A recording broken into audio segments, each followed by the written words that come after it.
FIFA বিশ্বকাপ মানেই শুধু মাঠের লড়াই নয়, মাঠের বাইরেও জন্ম নেয় অসংখ্য গল্প।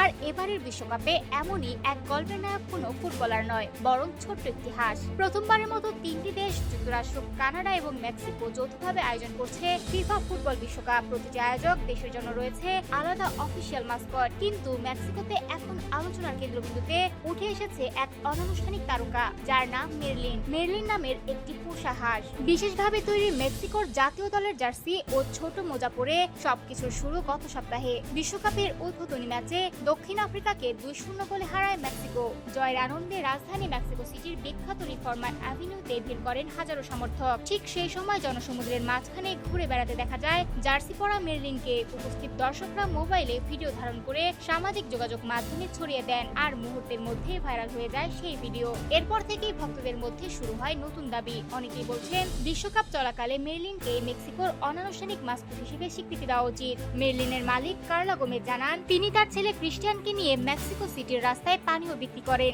সেদিনও তারা ভাবেননি যে সাধারণ একটি হাঁস রাতারাতি জাতীয় আলোচনার বিষয় হয়ে উঠবে। গোমেজ বলেন, তারা কোনো বিতর্ক চান না এবং বিদ্যমান মাস্কটদের প্রতিও তাদের পূর্ণ সম্মান রয়েছে। তবে মেরলিনের এই অপ্রত্যাশিত জনপ্রিয়তা তাদের জন্য গর্বের বিষয়। এখন মেক্সিকোর রাস্তায় বের হলেই মেরলিনকে ঘিরে ভিড় জমে যায়। কেউ সেলফি তুলছেন, কেউ ভিডিও করছেন, আবার কেউ শুধু এক নজর দেখার জন্য অপেক্ষা করছেন।